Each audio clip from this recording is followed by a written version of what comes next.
Welcome to the deep dive. Think about your own workday for a second. Is it still, 9 a.m. sharp, clock out at 5 p.m.? Or has that whole traditional rhythm started to feel, well, maybe a bit optional Right.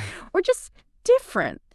Today, we're digging into a really fascinating question that emerges from some sources you shared with us. We're looking at excerpts from a piece called The End of the 9 to 5 Workday. And just from that title and the idea it presents, the central question just jumps out. Is the 9 to 5 workday officially dead? It feels incredibly relevant right now, doesn't it? Almost urgent, really, for how we all live and work. So, our mission today is to explore what we can learn just from the way this question is framed and from that very bold title itself. It's a powerful way to look at how things are shifting. Okay, let's unpack this. So let's really zero in on that specific wording we're playing with. Huh? Is the 9 to 5 workday officially dead? Mm. That word officially, it really it jumps out, doesn't it? What does it actually mean for something like this to be officially dead? Yeah. As opposed to just changing or evolving or maybe sort of fading away slowly. Officially dead.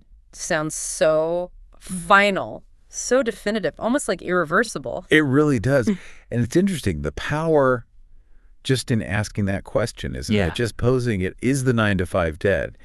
It immediately challenges this really deeply embedded norm in our society and economy. Yeah, it's fundamental. Exactly. It's not just tinkering around the edges. It questions the whole foundation of how many of us have structured our work lives for like generations. And these kinds of big pivotal questions, they tend to pop up during times of major disruption. Right, like technological shifts or. Precisely. Think about how the internet just completely remade industries, or how AI now is making us rethink everything about tasks and jobs. So even if we don't have all the specifics from the source excerpts in front of us, the question itself tells us something. It signals we're in one of those moments, a moment of really deep reevaluation about work. And, if we think about the 9 to 5 itself, it's easy to forget it's not like some ancient truth handed down through the ages. No, it's quite recent, relatively speaking. Exactly. It came out of the Industrial Revolution. It was designed for factories, wasn't it? Where you needed everyone there at the same time working in sync on assembly lines.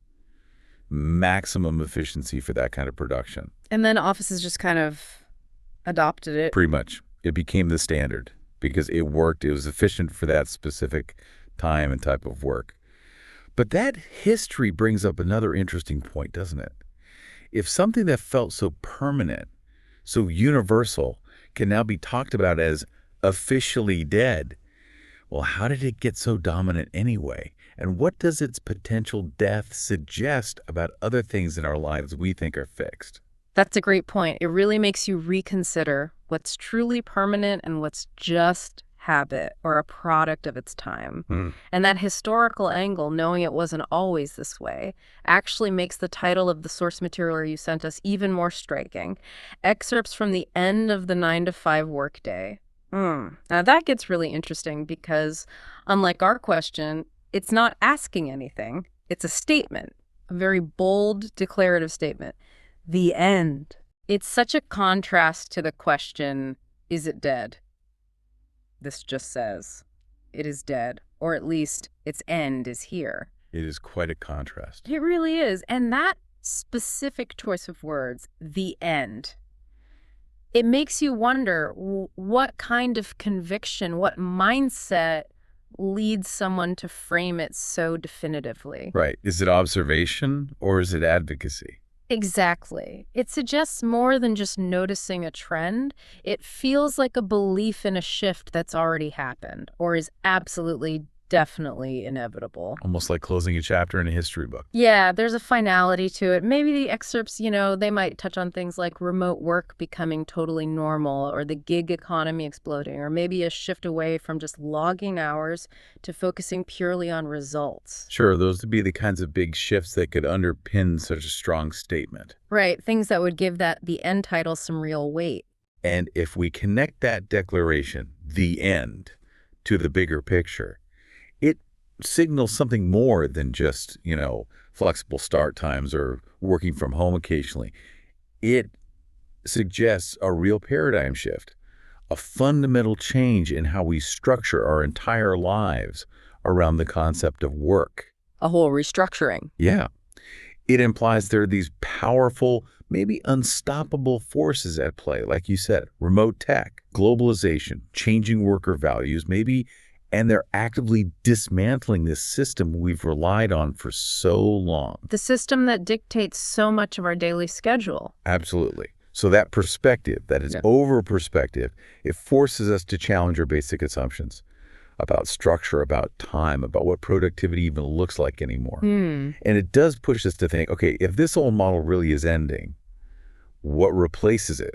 What does work mean now? How do we collaborate? What do we actually value? But also, like you hinted, we should probably consider the framing itself. Is it literally the end for everyone everywhere right now? Or is it maybe a dramatic way to make a point?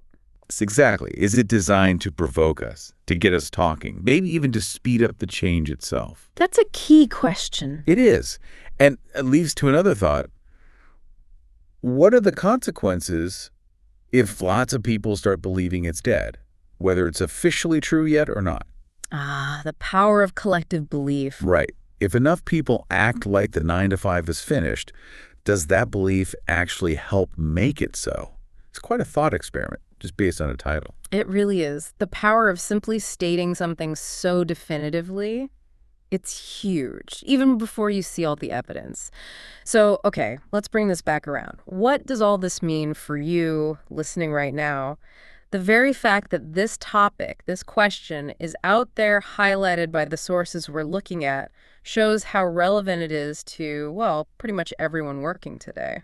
It's clearly striking a chord. Yeah. For so many of us, that 9 to 5 structure was just the default, the background noise you didn't even question. But if that framework is actually devolving, or if people strongly believe it is, well, that directly impacts how you plan your career, right? Absolutely. The choices you make about jobs, where you work, how you even attempt to find that work-life balance everyone talks about. Yeah, the whole equation changes. Does it mean maybe more remote jobs are genuinely viable for you now, giving you freedom about where you live? Or does it mean focusing more on project work, where the hours don't matter as much as just getting the thing done? It could mean all of those things. And how does it affect things like team connection, social interaction, or even, deciding where to live if you're not tied to an office? It makes you redefine what success looks like in a work context that might be totally different soon. Definitely. And the fact that this conversation is happening so widely, it just underlines that we're in this major moment of rethinking workplace in our lives. The key takeaway here, the real nugget, is just recognizing that these traditional models, they're under serious pressure. They are transforming. It's not really an if anymore, is it? No, I don't think so. It's more about how it's changing and maybe how fast. Picture a work day that's like a couple hours of really intense, focused work when you're sharpest, maybe early morning.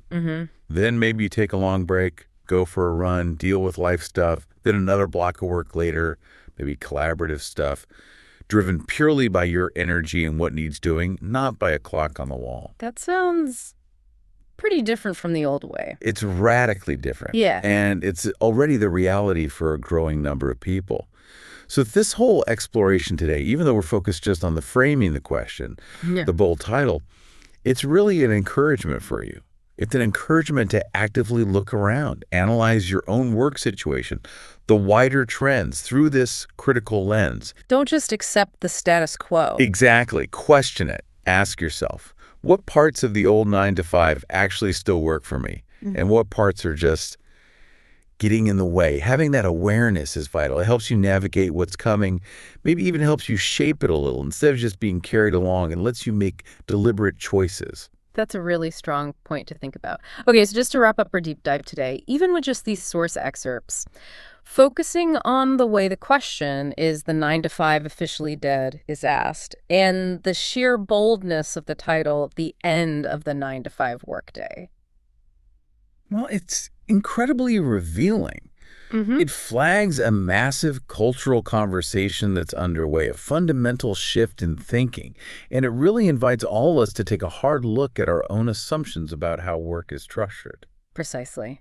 And it shows the value sometimes isn't just in finding the final answer, it's in understanding why certain questions are being asked so loudly right now, why they resonate. That's where a lot of insight lies, in that critical examination, especially when it bumps up against things we've taken for granted. Absolutely. So here's a final thought for you to maybe mull over, building on what we've discussed today. Given everything we've touched on these powerful titles, the idea of an official end, how would you define a workday today, right now, for yourself? Is it still about specific hours, a specific place, or has it already become something completely different for you? Something to think about. Thanks for joining us on the deep dive. We hope this gave you some fresh perspective on this huge topic. We'll be back soon with another deep dive into your sources.